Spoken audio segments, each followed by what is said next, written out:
El doctor Lust. Muchísimas gracias por estar aquí, doctor. Muchas gracias a ustedes. Planteábamos en el arranque del programa que de alguna manera los hechos están cada vez más, bueno, hacen ruido, ¿no? Que es inminente. El jueves se pone la piedra fundamental por el tren, por el ferrocarril.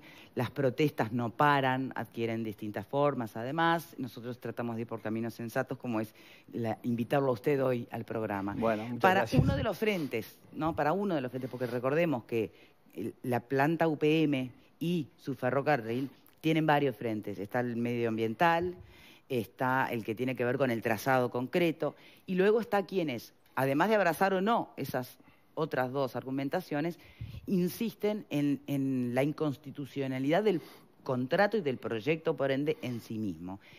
A eso le vamos a dedicar hoy el rato. Lust, para ir más concretos, ¿cuántos audios? Porque el doctor Lust elige los audios para, de alguna manera, informar a la gente, ¿no? Yo agarré el número 18, los anteriores, pero ¿cuántos van ya? 19. Ah, bueno, me falta uno. No estoy tan mal, entonces. No Le envío el estoy tan 19 mal. luego. Bien, lo que plantea Lust, ¿no?, en términos muy generales, es que ya el contrato celebrado el 7 de noviembre del 2017 tiene en sí mismo cláusulas que ya de por sí son inconstitucionales.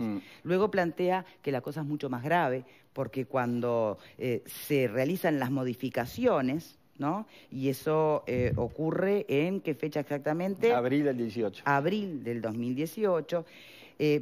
Vuelven a surgir, además, el famoso error de los números y el contrato en español y en inglés. Plantea la inconstitucionalidad de que sean 3 funcionarios, no justamente que son solo secretarios de presidencia y no integran por eso el Poder Ejecutivo, quienes además tienen esa libertad de modificar el contrato y hacerlo encima en secreto, ¿no? O sea, toda esta idea del secretismo, de la confidencialidad, deja de verdad a las personas desde la afuera con muchos signos de interrogación, ¿no? Permiso. Y lo peor es que se publica un contrato y resulta que el verdadero contrato no se publica, y 1 año y medio después de que se le hacen las modificaciones, recién tiene acceso gente especializada como Lust en esas modificaciones. Todo suena muy, insisto, muy entreverado y muy a contrapelo. Yo no sé qué más hay en este audio 19 que pueda empeorar la imagen que está dando este asunto. Bueno, el audio 19 es peor que los anteriores. Ajá. Después se lo voy a hacer llegar, pero simplemente para dar un titular, hasta el audio 19 el Uruguay necesitaba para pagar la vía 78 años. Y ahora necesita 780. A ver. Es decir, le voy a hablar un poquito de la constitucionalidad que fue de lo que usted me invitó. Sí. Pero el audio 19 dice lo siguiente y tiene que ver con la modificación del contrato. El contrato, en la última cláusula del contrato dice que si hay alguna discrepancia entre el contrato en español y el contrato en inglés, se va a tomar la solución del contrato en español. Y recordemos que el contrato en español establecía que lo que el UPM le tiene que pagar al Uruguay por el uso de la vía era 26 millones de dólares año. Exactamente. La versión en inglés, por el contrario, hablaba de 2,5 millones año. 2.600.000. Ah. ¿Dónde estuvo el error? Ahora, ¿En escribir 26 millones o en traducir mal 2,5? No, en ninguno de los dos sitios. A ver. Primero, acá no hay una traducción del contrato. La empresa finlandesa dice, mi contrato lo redacto en inglés, y nosotros dijimos, el nuestro va en español. Sí. O sea que hubo 2 redacciones simultáneas, porque si usted traduce el otro, en realidad está haciendo la redacción del otro en otro idioma. Sí. O sea que UPM hizo el contrato en inglés con sus técnicos y sus profesionales. Sí. Uruguay hizo el contrato en español con sus técnicos y sus profesionales. Se supone que los contratos se leen. O sea, es elemental que usted antes de firmar lo lea, el contrato. Y lo que surge del precio que hay que pagar por utilizar la vía en última instancia es una compraventa, un pago por utilizar algo, es decir, es un contrato donde uno contrata un servicio. Ahora, yo por experiencia le digo que todas las personas que hacen un contrato, los que estamos acá y los que no estamos, cuando nos leen el contrato nos perdemos en la lectura del contrato, excepto en el precio. Porque usted el precio no le puede errar. Usted puede ir a comprar una ropa y le pueden decir muchas virtudes de esa prenda, que usted las recepcionará o no, pero lo que no se va a equivocar es en cuánto cuesta. Entonces, el contrato se celebra en el idioma español y se firma, y simultáneamente firman en el idioma inglés. En el idioma español decía que la empresa pagaba 26 millones de dólares por año por utilizar las vías. Sí. Y en el idioma inglés dice que paga 2.600.000 por utilizar las vías, ¿no? Ahora, yo me imagino que los uruguayos estarían asesorados por gente que habla inglés y los ingleses por los finlandeses. Pasan los meses y el Poder Ejecutivo emite un decreto que le permite a los secretarios de presidencia, lo que también es inconstitucional, realizar los ajustes necesarios al contrato, después que se firma. Eso es muy grave, porque ajuste puede ser cambiar una coma o puede decir que las vías son gratis. No hay límite para el ajuste. Entonces, lo que hacen los secretarios de la presidencia, ajustan en secreto, en abril del 2018, el precio de las vías. Lo ajustan en secreto y lo bajan a lo que pide Finlandia, a los 2.600.000 por mes. Perdón, pero violando lo que el propio contrato establece, que dice que ante una, por año. Ante una discrepancia... ¿Dije por mes? Sí. No, perdón, por año. No, pero quiero decir que violando además de paso, violando una disposición del contrato que dice que ante una disparidad que tenía valor era el español. Vale el español. Por lo tanto, hay dos violaciones. Sí. Autorizar a quien no está autorizado para hacerlo y hacerlo en contra de lo que el propio contrato dice. En contra de los intereses de Uruguay. No, pero en contra de lo que el propio contrato dice. Claro. Sí, es increíble. El contrato dice que se debe ir por el idioma español. Ahí lo que se debió haber sido, mire, encontramos una diferencia en el contrato en inglés y el contrato en español. Ahora, y se debió haber dicho, bueno, vale el contrato en español. Claro, pero yo insisto en hacer el análisis de, bueno, a ver, ¿dónde está en realidad, más allá de este proceder clarísimo, si pensamos en el espíritu de ese contrato, ¿dónde está el error? En visualizar el negocio con UPM de forma que se le tenía que cobrar 26 millones año, con lo cual se estaría amortizando en ¿cuánto tiempo? 78 años. 78 años. ¿Eso era lo sensato? ¿O lo sensato es cobrarle a UPM 2.500.000 y amortizarlo en? 778 años, 780 años. O sea que la respuesta es lógica. Además, lo sensato es, si la empresa tiene una vida estimada de 30 años, ya darle 78 era mucho. Así que 780 es imposible. Pero además acá, otro tema que es muy importante, que nosotros nos enteramos de la existencia de la modificación del contrato, porque la Presidencia de la República nunca defendió el contrato con sus abogados.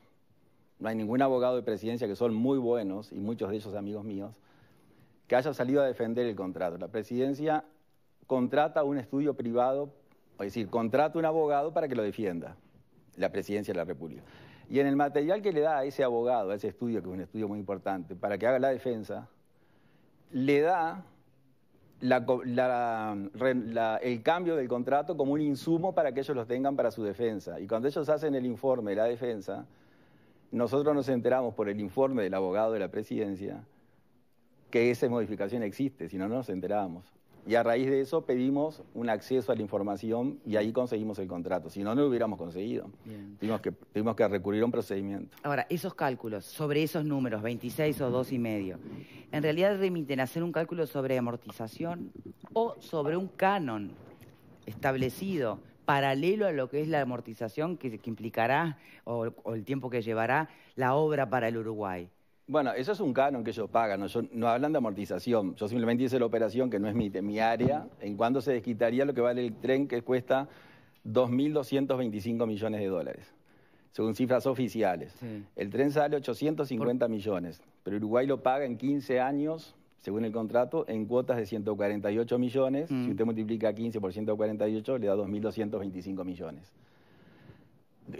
Que va a pagar Uruguay por la vía. Sí.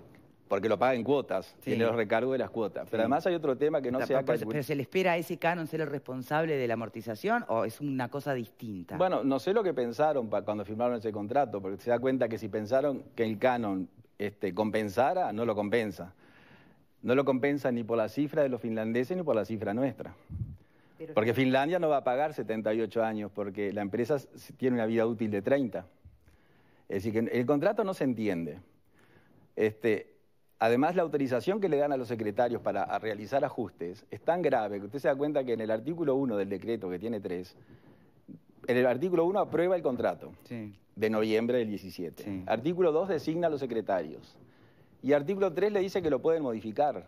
Y después lo homologan. Y días después lo homologan. Ahí lo que debió decir es que lo podían modificar al referéndum de que el Poder Ejecutivo también lo aprobara, la modificación. Si no, pueden hacer cualquier modificación. Otra cosa que también nos deja muy impresionados es hasta dónde realmente el Ejecutivo tiene en sus potestades la facultad de declarar confidencial ciertas negociaciones, cuando estamos hablando que son negociaciones que evidentemente van a comprometer no solo a la gestión de su gobierno, de su periodo administrativo, sino a futuras generaciones, a futuras administraciones, o sea, dineros públicos por muchísimos años. ¿Es lo normal que exista aún en ese marco, bueno, cláusulas de confidencialidad o no? Y esto de verdad lo pregunto por ignorancia, no lo sé. La existencia de cláusulas... ¿Se hizo antes? No. La existencia de cláusulas de confidencialidad existen en el derecho uruguayo, pero no para este caso, que es un tratado comercial. Existe para un tratado de defensa o otro tipo de contenido, pero no para un contrato comercial.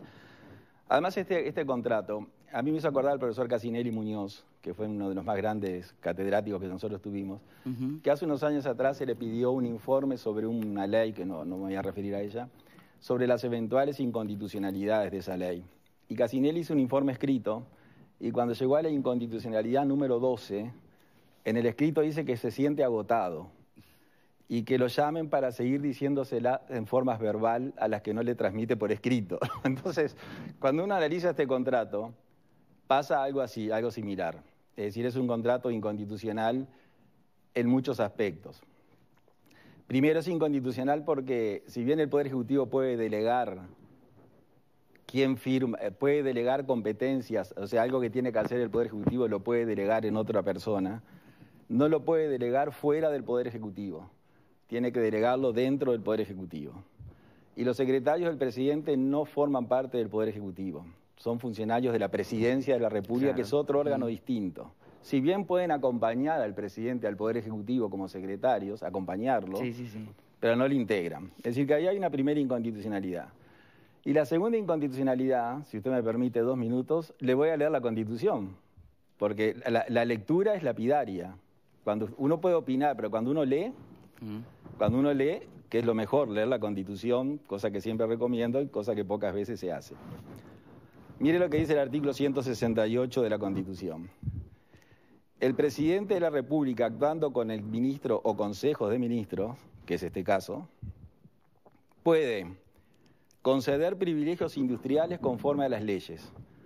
Bueno, privilegios industriales, el presidente de la República con los ministros le dio a UPM porque hay una ley de inversiones que le permite, pero le permite darle exoneración tributaria, excepto los aportes al BPS. No le permite ningún beneficio más, solo la exoneración. Y el Poder Ejecutivo se comprometió a construir la vía, a hacer el viaducto, a modificar los planes de enseñanza. Vía que, recordemos, hemos escuchado a las autoridades defender la vía al margen de UPM, es decir, decirnos que era una vía, pero si no se lograba firmar con UPM. Pero a ver, Selva, acá me importa, ¿defendés ese aspecto? Lo que defiendo es que el ferrocarril central, primero, defiendo recuperar el ferrocarril central para el Uruguay, para el desarrollo productivo. Bien, pero hay costos y costos, no solo de UPM, sino... Bueno, hay un estudio de CPA Ferrere que dice que solo el ferrocarril central trae a Rivera 200 kilómetros más cerca en costos del puerto de Montevideo. En Tacuarembó, en el caso de Tacuarembó, creo que son 150. Es decir, ¿qué quiere decir más cerca? Que la tonelada de transporte del grano o de cualquier otro tipo de producción agrícola va a ser mucho más barata y más competitiva. Está claro. Si va a ser más barata que por transporte carretero, va a ser más competitiva, que es una de las cosas que pide un solo Uruguay y que piden los agropecuarios en general. Está claro ese Entonces, aspecto, no es que el ferrocarril central va a ser solo para UPM. Si no se cierra mañana Dijo el ministro de Transporte, dijo claramente, Rossi, Aunque no se cierre UPM, el ferrocarril central se construye. Para lo que es la capacidad productiva de nuestro país, amerita un ferrocarril central de esta inversión. Porque es una forma de ayudar al desarrollo como infraestructura. Nosotros tenemos un gran déficit. Quien cerró el ferrocarril central, ya sabemos quién fue. ¿Tá? Fue el gobierno, si no me equivoco, fue el de la calle. Entonces, o el de Sanguinetti segundo, ¿no?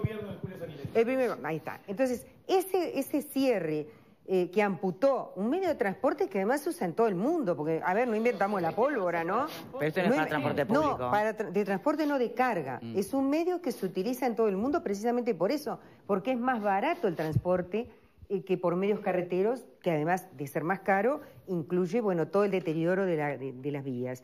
Entonces, a ver, esto no es un invento del Uruguay que el ferrocarril sea una necesidad. No es un invento, por favor, no es que estamos trayendo una cosa, un globo aerostático ahora para transportar el grano. A ver, señores, me quedan los últimos minutos para Luz. Después ustedes tienen tiempo. No es un globo aerostático para ahora transportar grano. Después habrá tiempo para hacer nosotros, pero se va el invitado y lo que yo debo redondear, entonces. Hay un error conceptual. A ver. El tren es de UPM, las vías son de Uruguay. UPM va a traer su tren, su personal, sus vagones para su transporte. Pero va a haber trenes que no son de UPM. Y el contrato dice, porque hay que leer el contrato. Acá si no leemos el contrato no podemos opinar fundadamente. El contrato dice que la empresa UPM tendrá la disponibilidad a las 24 horas del día, los 365 días del año del ferrocarril central. Hay que pedirle permiso a UPM para utilizar el tren. Si UPM dice que no, no lo utiliza. Lo que de hecho lo transforma en el tren de UPM. El 10 de mayo, y esto es casi una primicia, el ministro de Transporte firmó, a raíz de una iniciativa legislativa que nosotros iniciamos con los vecinos de Sarandí Grande, que no lo voy a explicar porque es un poco complejo, finalmente firmó realizar un bypass en Sarandí Grande cuando hace 4 días dijo que era imposible cambiar el trazado de la vía, lo que no es cierto porque lo acaba de cambiar. Claro. Y en el decreto en el cual cambia el trazado de la vía, dice que se mantendrá el trazado original de Sarandí para el eventual cruce de algún tren de pasajero, pero la vía, el otro es solo para UPM. Como yo me tengo que ir, le voy a decir las otras inconstitucionalidades. Sí. Bueno, primero, el gobierno le dio en base a una ley que no le permite beneficios que la ley no permite. Esa es una de las primeras inconstitucionalidades. Después dice, 168 numeral 20, el presidente de la República, actuando con los ministros, podrá concluir y suscribir tratados, necesitando para ratificarlos la aprobación del Poder Legislativo. Es decir que acá nosotros decimos, eso debió pasar por el Poder Legislativo, aunque alguien puede decir, eso no es un tratado. No es un tratado. Es un contrato. Exactamente. Entonces, si no es un contrato, como bien, o sea, si no es un tratado, es un contrato. Si no es un contrato, es un tratado. Convengamos que es un contrato. Sí, esto no es un tratado, es un contrato. Es un contrato. Bueno, mire lo que dice el artículo 85 de la Constitución. Porque hay que leer la Constitución. El problema es que el gobierno no lee la Constitución. Eso ya es obvio. A la Asamblea General compete. La Asamblea General es el Poder Legislativo. Decretar la guerra y aprobar, reprobar por mayoría, etcétera, ¿no? Por mayoría absoluta de votos, aprobar o reprobar los tratados de paz y alianza. Comercio.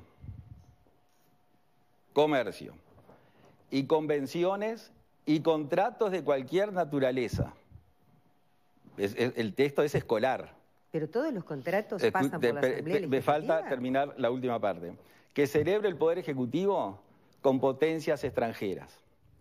La potencia extranjera en el año 1830, cuando se hizo esta Constitución, era el Reino de Inglaterra, el Reino de España, el Reino de Portugal, el Reino de Holanda, eran los reinos. 1830. Pero esto no es un contrato con una empresa. Desde hace muchos años, ahora le hago 2 puntualizaciones sobre esto.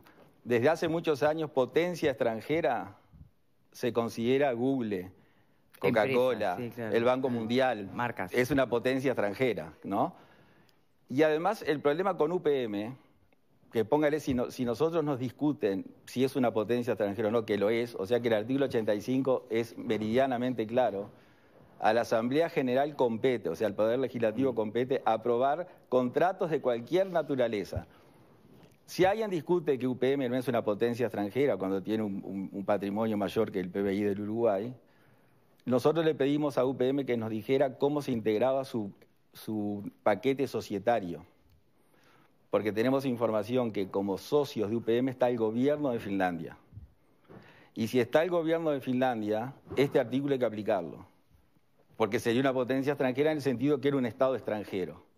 Claro. Entonces, estas son algunas de las inconstitucionalidades que yo hice 18 audios de 18 minutos, o sea que se imagina que estamos en 340 minutos, y yo en estos minutos, pero por lo menos puedo avanzar algo en por qué sostenemos lo que sostenemos. Doctor Lust, le agradezco enormemente su presencia. Habrá que escuchar el audio 19 entonces. Y la última y breve. Todo lo que se presentó en contra, ¿qué tiempo tiene ahora de tener algún tipo de éxito o algún amparo que se conceda? En definitiva, parece que el gobierno sigue por el trillo, digamos, de llevar esto adelante. ¿Usted me da 1 minuto y medio? Yo se lo daría de corazón. El tema es así, se han presentado muchas acciones, algunas particulares, juicios, demandas, eso está en marcha. Está en marcha, incluso nosotros hemos presentado. Pero nosotros presentamos algo muy bueno, que son las iniciativas legislativas locales, que están en el artículo 305 de la Constitución. Eso significa que una localidad, la Constitución dice, el 15% de los habitantes de una localidad podrán presentar una iniciativa local ante la Junta Departamental en temas de su jurisdicción. Nosotros ahora en Durazno, Florida, Sarandí Grande, 25 de mayo, Progreso, Canelones, Las Piedras y el municipio C de Montevideo, presentamos iniciativas locales en el cual se pide que el tren de UPM salga de la planta urbana de las ciudades, o sea que se vaya a la rural. Eso es lo que estamos tratando de hacer. Bien. Y con eso, si nosotros lo logramos, es una complicación para la planta porque hay que hacer un trazado nuevo. Ahora, ¿qué es lo que dice el artículo 305? Y termino. Que el 15% puede presentar la iniciativa. Ahora no dice cómo se hace la iniciativa, dice solamente eso. Pero nosotros tenemos el 332, el 332 de la Constitución, que es casi una poesía, que dice: los preceptos de la presente Constitución que otorgan derechos a los individuos o imponen obligaciones a los gobiernos no dejarán de aplicarse con el pretexto de que no han sido reglamentados, sino hay que suplirlos con los fundamentos de las leyes análogas.